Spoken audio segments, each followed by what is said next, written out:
आज से 1 साल पहले फरवरी 2023 में महरौली में एक जगह है लड्ढा सराय, उसके पास एक कॉलोनी है घोसिया कॉलोनी, जहां पे कई दिनों तक डिमोलिशन चला।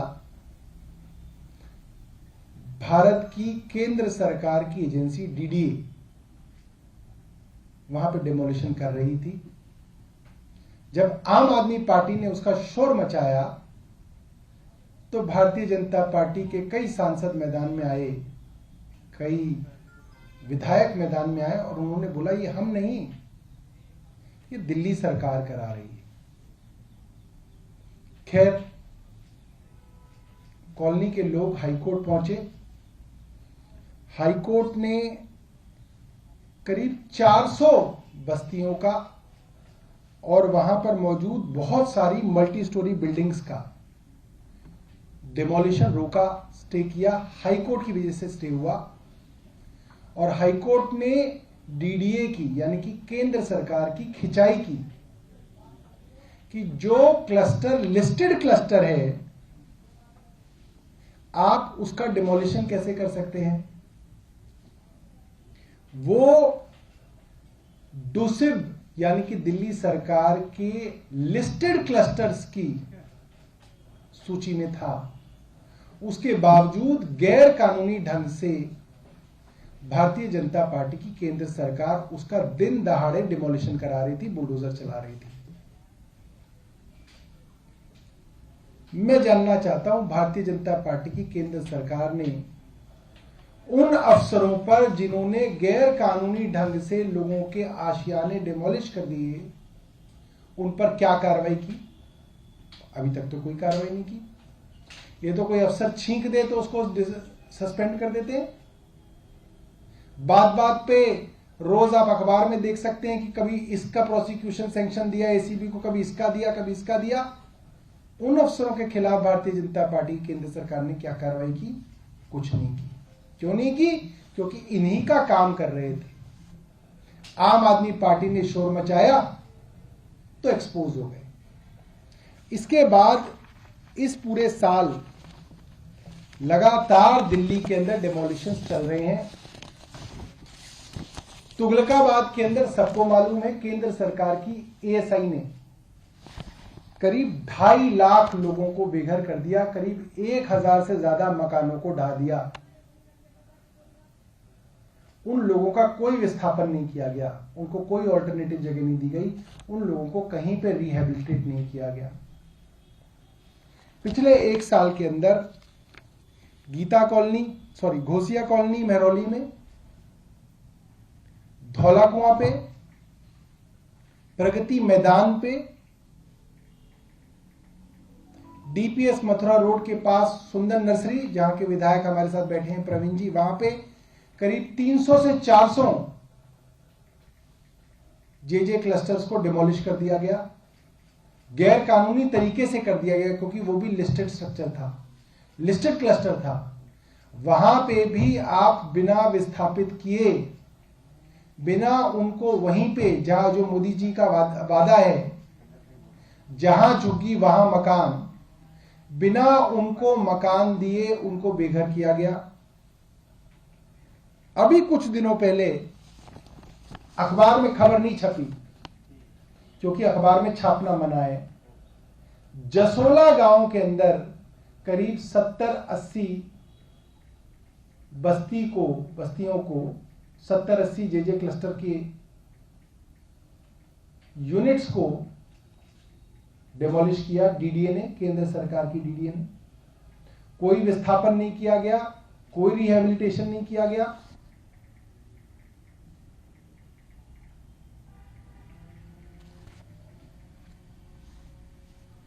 अभी मेरे साथ दीपक सिंगला जी बैठे हैं, जिस क्षेत्र से आते हैं वहां पे कड़कड़डूंबा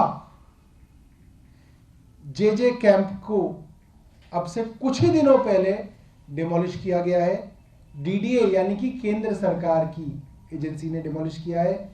उन लोगों को कहीं पे मकान नहीं दिया गया, उनको बेघर कर दिया गया।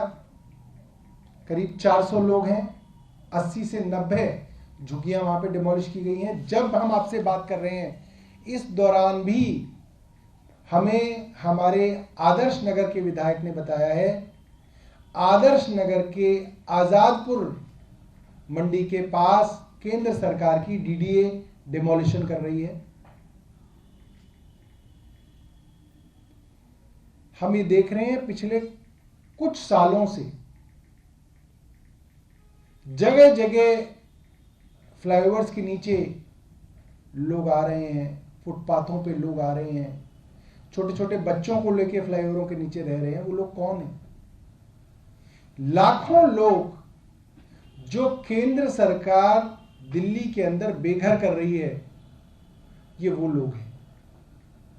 केंद्र की कानून की पॉलिसी है कि आप जिसको बेघर करेंगे पहले आप उसको रिहेबिलिटेट करेंगे।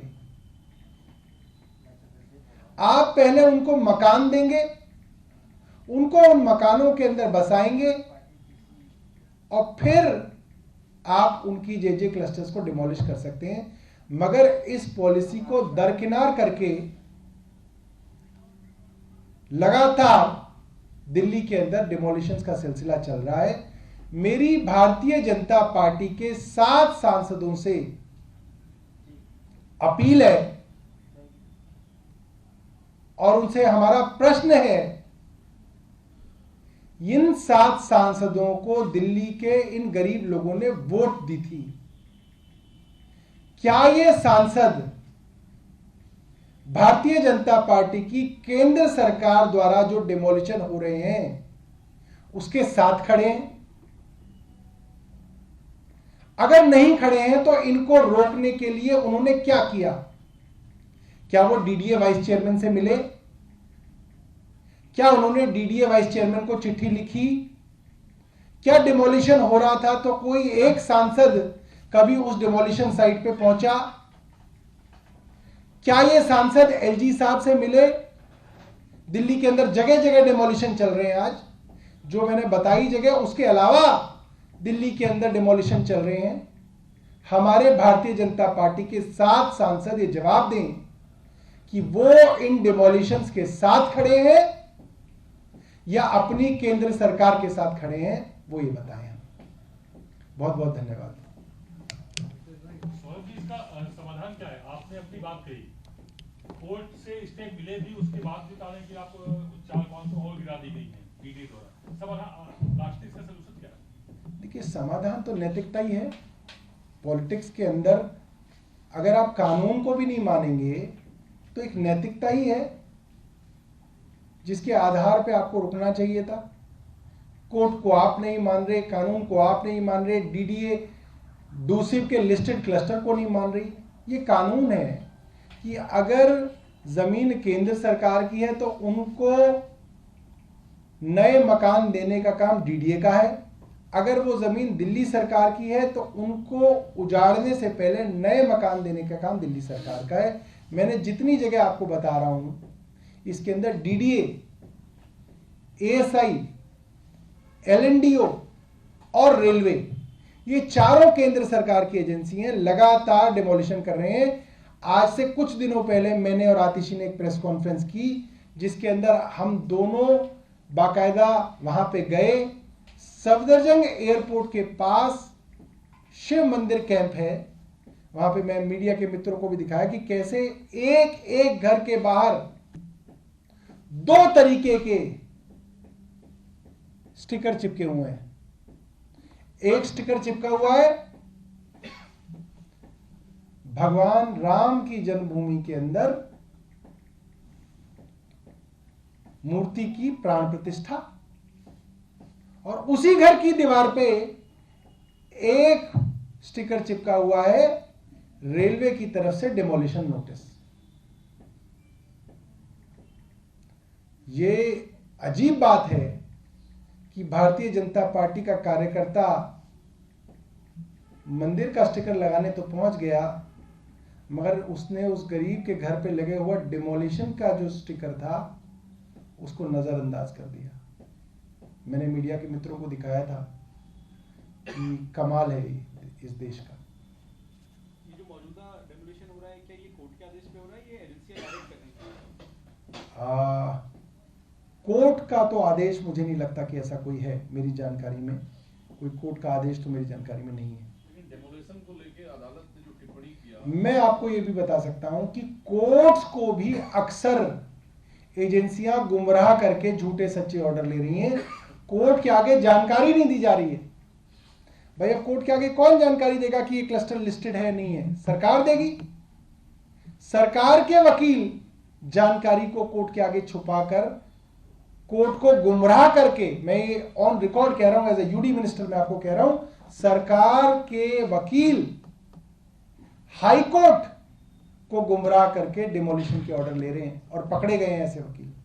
और आज भी वो वकील हैं क्योंकि उनको हटाया नहीं जा रहा है। क्लस्टर या बाकी अन्य जगहों पे जो डेमोलेशन हो रहा है अवैध निर्माण को लेकर, उस पे कोर्ट ने टिप्पणी किया है। अभी 2 या 3 टर्म एमसीडी में भाजपा थी, पुलिस जो है सेंट्रल गवर्नमेंट के पास है, अवैध निर्माण हो कैसे रहे हैं इसके लिए जिम्मेदारी तय करनी होगी, ये कोर्ट ने कहा है। देखिए, हम ये नहीं कहते हैं कि आज जो अवैध निर्माण है उसको आप होने दीजिए। 2015 की लिस्ट है कि जो जो क्लस्टर 2015 से पहले का है, जिन्होंने डॉक्यूमेंट सबमिट किए हैं, कानूनी तरीके से उनको लिस्ट में शामिल किया गया है और वो लिस्टेड क्लस्टर है। यानी कि उनको हटाने से पहले एक प्रक्रिया अपनाई जाएगी। प्रक्रिया ये रहेगी कि उनको इन सीटू रिहेबिलिटेशन देना पड़ेगा, यानी कि जहां उनकी झुग्गियां हैं वहीं पे सरकार को उनको मकान देने पड़ेंगे और फिर आप उनकी झुग्गियां डिमोलिश कीजिए। ये कानून है देश का। दिल्ली में किसानों को रोकने के लिए दिल्ली पुलिस ने पूरी तैयारी की है, तमाम बैरिकेड्स लगाकर बॉर्डर्स को सील कर दिया है और इसके अलावा धारा 144 से लागू कर दिया है। क्या कहेंगे? देखिए, एक समय था जब ये देश जो है जय जवान जय किसान की बात करा करता था। केंद्र सरकार के मुखिया, देश के जो प्रधानमंत्री होते थे, वो ये नारा देश को देते थे, जय जवान जय किसान। आज जवान की पेंशन खत्म करके उसको कॉन्ट्रैक्ट का अग्निवीर बना दिया गया है।